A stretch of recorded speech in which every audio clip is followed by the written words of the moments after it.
अयोध्या में भगवान राम के भव्य मंदिर के निर्माण के मार्ग में अब कोई बाधा नहीं, दुनिया की कोई ताकत अयोध्या में 2023 तक भगवान राम के भव्य मंदिर के निर्माण को रोक नहीं सकती है। कोई गुंडा, कोई माफिया, कोई पेशेवर अपराधी जबरन किसी गरीब की, किसी किसान की, किसी व्यापारी की संपत्ति पर कब्जा करने का तो साहस नहीं कर पाएगा। अगर करेगा तो उसकी छाती पर प्रदेश सरकार का बुलडोजर चलता हुआ दिखाई देगा। जो भी जिम्मेदार होगा उसकी जवाबदेही भी तय करेंगे। इस हिंसा में लिप्त प्रत्येक तत्व की प्रॉपर्टी को जब्त करेंगे और उस जब्त से सार्वजनिक संपत्ति को हुए नुकसान या कहीं पर पब्लिक प्रॉपर्टी को जो डैमेज किया गया है, इसकी भरपाई भी हम उन सभी उपद्रवियों से करेंगे।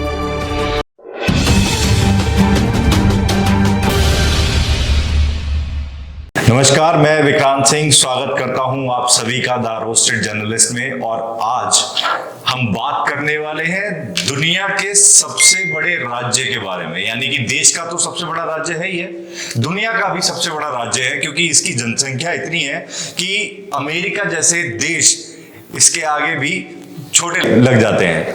तो मैं बात कर रहा हूं उत्तर प्रदेश की। अब उत्तर प्रदेश के आगामी चुनाव बहुत ही जल्द होने वाले हैं और जैसा कि हमेशा से ये कहा जाता है कि केंद्र सरकार के अंदर भी अगर आपको जाना है तो आपको यूपी जीतना है, क्योंकि जो केंद्र की राजनीति है वो यूपी से ही होकर जाती है। इसलिए उत्तर प्रदेश हर चुनावी दल के लिए, हर राजनीतिक पार्टी के लिए सबसे महत्वपूर्ण राज्य रहा है। इसीलिए ये भी जरूरी हो जाता है कि क्या राज्य सरकारें या पिछली सरकारों ने उत्तर प्रदेश के अंदर ऐसा क्या विकास किया है कि जिसकी वजह से जनता उन्हें वोट दे। और ये भी जरूरी है देखना कि पिछली सरकारों के मुकाबले जो आज की सरकार है, यानी योगी आदित्यनाथ की सरकार है, उन्होंने उत्तर प्रदेश में ऐसा क्या बदलाव लेकर आए हैं जिसकी वजह से जनता उन्हें वोट दे। तो इन्हीं सारे मुद्दों पर आज हम पूरा विश्लेषण करेंगे, बताएंगे कि कैसा रहा योगी आदित्यनाथ का रिपोर्ट कार्ड, और हम आपको बताएंगे कि कैसा रहा यूपी का विकास। साथ ही हम आपको बताएंगे कि आम जनता कैसे सरकार से नाराज रही, कहां विपक्ष ने सरकार को घेरा, और हम ये भी बताएंगे कि कहां सरकार ने विकास के मुद्दे पर छक्का मारा। इन सारे मुद्दों पर चर्चा होगी। हमारे साथ इस वीडियो में अंत तक जुड़े रहें ताकि आप देख पाए, समझ पाए कि मौजूदा सरकार में आखिरकार उत्तर प्रदेश का हाल, उत्तर प्रदेश के हालात क्या रहे। साल 2017 में 19 मार्च को मुख्यमंत्री योगी आदित्यनाथ ने उत्तर प्रदेश के मुख्यमंत्री के लिए शपथ ली थी, और उस शपथ को लेते ही अप्रैल 2017 में ही मुख्यमंत्री योगी आदित्यनाथ ने उत्तर प्रदेश के विकास की नींव रखनी शुरू करी थी। मैं बात कर रहा हूं एक्सप्रेसवे की, यानी अप्रैल में बुंदेलखंड एक्सप्रेसवे की शुरुआत योगी आदित्यनाथ ने करी और वहीं से उत्तर प्रदेश का विकास आरंभ हुआ। जब हम एक्सप्रेसवे की बात करते हैं, सिर्फ शहरों को ही नहीं जोड़ता है। एक्सप्रेसवे से सबसे ज्यादा जो लाभ होता है वो कस्बों, गांव और जो भी रूरल इंडिया के इलाके हैं उनको सबसे ज्यादा लाभ मिलता है, और इसका सीधा सीधा फायदा देश की अर्थव्यवस्था पर भी जाता है। तो बुंदेलखंड एक्सप्रेसवे, जो कि मैं आपको अगर दिखाऊं कि किन किन जिलों से ये होके गुजर रहा है, तो अगर आप देखेंगे तो इसमें कई सारे जिले जो हैं वो ऐड होते जा रहे हैं, जुड़ते जा रहे हैं, और यहां से बुंदेलखंड एक्सप्रेसवे की शुरुआत होती है। दिल्ली मेरठ एक्सप्रेसवे पे भी अगर आपने देखा होगा कि गाड़ियां फर्राटा भर रही हैं, यानी कि मेरठ से दिल्ली का भी सफर बहुत आसान हो चुका है। बुंदेलखंड एक्सप्रेसवे से भी एक सफर जो है वो बहुत आसान हो चुका है। अब योगी आदित्यनाथ ने जो पूर्वांचल एक्सप्रेसवे का अभी विकास कार्य पूरा किया है वो भी काबिले तारीफ है। क्योंकि जब हमने पिछली सरकारों में एक्सप्रेसवे पर काम होते हुए देखा है तो हमने पाया है कि कई कई साल लग जाते थे और एक्सप्रेसवे के काम या तो अटक जाते थे या फिर पूरे ही नहीं हो पाते थे। तो ये अपने आप में एक काबिले तारीफ काम है जिसमें सरकार की तारीफ जरूर होनी चाहिए, क्योंकि उन्होंने जिस तरीके से अपने कार्यकाल के अंदर ही एक नहीं दो नहीं तीन एक्सप्रेसवे का काम कंप्लीट किया है, वो अपने आप में ही सराहनीय है। तो पूर्वांचल एक्सप्रेसवे भी जो कि लखनऊ से शुरू होता है और गाजीपुर तक जाता है, वहां पर भी अगर आप देखेंगे कि कई सारे जिलों को जोड़कर ये एक्सप्रेसवे बनाया गया है। और इस एक्सप्रेसवे की भी खासियत ये है कि इस एक्सप्रेसवे पे भी गाड़ियां फर्राटा भरेंगी और ये एक्सप्रेसवे अपने आप में पूर्वांचल को दिया गया एक सबसे बड़ा और नायाब तोहफा है। क्योंकि पूर्वांचल में अभी तक सड़कों के हालात बहुत बुरे थे, लेकिन जब से योगी आदित्यनाथ की सरकार बनी है तब से उन्होंने पूर्वांचल के एक्सप्रेसवे पर भी ध्यान देना शुरू किया है।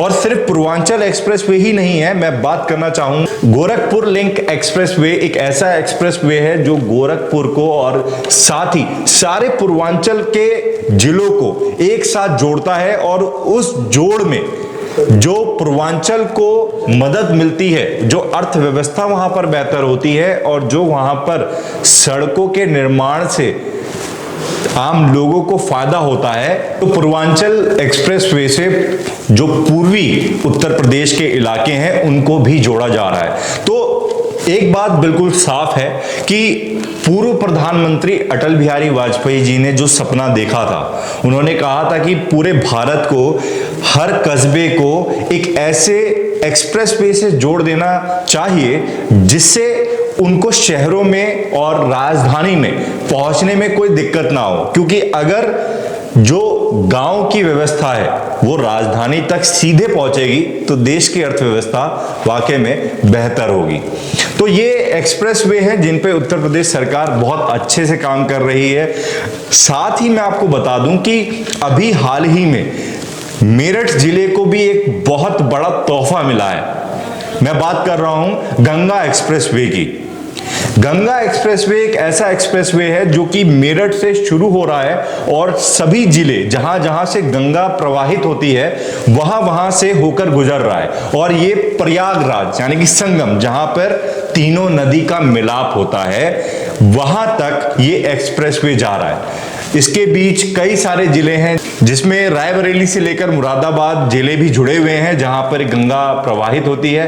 तो बात एकदम साफ है कि अर्थव्यवस्था को पटरी पर लाने के लिए सड़कों का निर्माण जरूरी है और उत्तर प्रदेश सरकार ने इस बात को बखूबी समझा है। इसीलिए लगातार उत्तर प्रदेश के अंदर एक्सप्रेसवे की भरमार लगी हुई है और आने वाले समय में भी कई सारे ऐसे एक्सप्रेसवे हैं जो तैयार होने हैं, जिनका प्रस्ताव उत्तर प्रदेश सरकार रख चुकी है। और आने वाले समय में ये देखने को मिलेगा कि सरकार पूरे प्रदेश के अंदर एक बेहतरीन सड़क का निर्माण कर रही है। तो ये तो था एक्सप्रेसवे की बात, लेकिन हम ट्रांसपोर्टेशन की बात भी नहीं भूल सकते। ट्रांसपोर्टेशन की जब हम बात करते हैं तो उत्तर प्रदेश सरकार यहां पर भी बिल्कुल पीछे नहीं है। अगर हम देश के किसी भी राज्य की अगर ट्रांसपोर्टेशन व्यवस्था देखें तो उस मामले में भी उत्तर प्रदेश सबसे आगे आता है। शायद पहले ऐसा नहीं था। पहले लगता था कि उत्तर प्रदेश में गांव तक पहुंचने के लिए बहुत ही मशक्कत करनी पड़ती थी, लेकिन अब ऐसा नहीं है। अब इसलिए नहीं है क्योंकि रैपिड मेट्रो, नाम आपने सुना होगा, रैपिड मेट्रो एक इंडिया की सबसे पहली मेट्रो जो कि 180 किलोमीटर प्रति घंटे की रफ्तार से एक राज्य से दूसरे राज्य को जोड़ेगी। यानी कि मैं बात कर रहा हूं देश की पहली रैपिड मेट्रो की, जो कि मेरठ से दिल्ली की ओर बन रही है, जिसका काम आपको मैं बता दूं इतनी तेजी से चल रहा है कि आप खुद भी इस बात पर विश्वास नहीं करेंगे कि क्या ये वाकई में भारत के विकास कार्यों की बात हो रही है। इतनी तेजी में कार्य आज तक हमने इतिहास में पहले कभी होते हुए नहीं देखा। मानते हैं कि टेक्नोलॉजी बड़ी है, लेकिन यह भी मानना पड़ेगा कि सरकार की विकास कार्यों पर मंशा जो है वो बिल्कुल साफ है। विकास कार्य कितनी तेजी में हो रहे हैं ये आपकी आंखों से दिखता है। मेरठ दिल्ली एक्सप्रेसवे और मेरठ दिल्ली रैपिड मेट्रो से जो मेरठ से लोग दिल्ली की तरफ सफर करते हैं, गुड़गांव की तरफ सफर करते हैं, उनकी भी तादाद 10 लाख से ऊपर है। मैं रोजाना सफर करने वालों की बात कर रहा हूं। अब आप सोच सकते हैं कि एक्सप्रेसवे से और रैपिड मेट्रो से कितने लोगों का सफर जो है वो आसान हो रहा है। तो सरकार अगर काम कर रही है तो ये हम सबको आंखों से दिख भी रहा है। मैं अगर कोई भी आपसे आज ये बात कर रहा हूं तो इसका पूरा प्रमाण आपके सामने भी रख रहा हूं, और शायद आप भी जब रास्ते में जाते होंगे तो आपको भी वो प्रमाण दिख जाता होगा। तो रैपिड मेट्रो अभी फिलहाल मेरठ से दिल्ली के लिए पहली रैपिड मेट्रो बन रही है। इसके बाद अगर मैं बात करता हूं लोकल मेट्रो की, लोकल मेट्रो जो कि लखनऊ में शुरुआत की गई थी समाजवादी सरकार से, जहां पर मुख्यमंत्री अखिलेश यादव ने लखनऊ मेट्रो की नींव रखी थी। उसके बाद उत्तर प्रदेश के जिलों में जो बड़े जिले हैं उनके अंदर भी मेट्रो की सौगात मुख्यमंत्री योगी आदित्यनाथ सरकार ने दी है।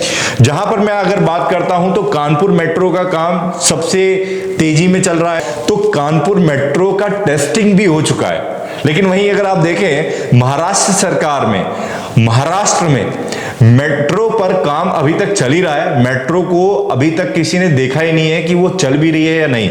और ये मैं आपको ये जो कंपैरिजन है मैं इसलिए बता रहा हूं क्योंकि आपको भी कंपेयर करना होगा कि सरकार कितनी तेजी में काम कर रही है। कानपुर में मेट्रो का ट्रायल सफल रहा है और अब मेट्रो वहां पर भी फर्राटा भरेगी बहुत जल्दी।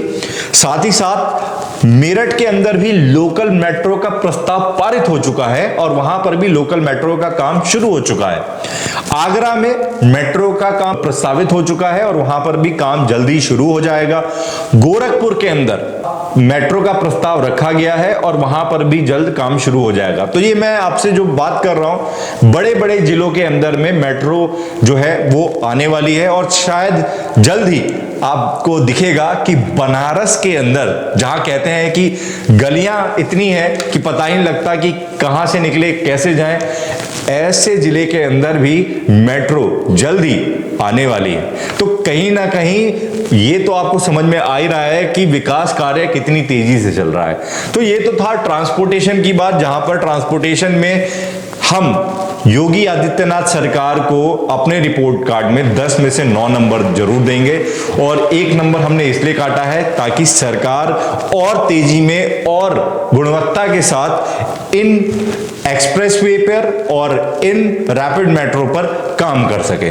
लेकिन कहीं ना कहीं इस रिपोर्ट कार्ड के जो नंबर हैं वो योगी आदित्यनाथ सरकार को सबसे ऊपर, देश के सभी राज्यों में सबसे ऊपर रखते हैं। हमारे द्वारा दी गई जानकारी आपको कैसी लगी? अगर आपको लगता है कि हमने निष्पक्ष होकर यहाँ पर बात रखी है और हमने सरकार के आधे से ज़्यादा काम आपको गिनवाए हैं, तो मैं आपसे रिक्वेस्ट करूंगा कि इस वीडियो को लाइक करें, शेयर करें और हाँ, हमारे चैनल को सब्सक्राइब करना ना भूलें, क्योंकि आपका एक समर्थन, आपका एक सब्सक्राइब हमें हौसला देता है, जज्बा देता है कि हम जाएं और लोगों की आवाज़ बने, लोगों के दुख उठाएं और आप तक पहुंचाएं, सरकार तक पहुंचाएं।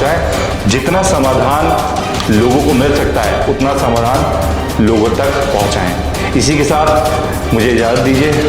नमस्कार।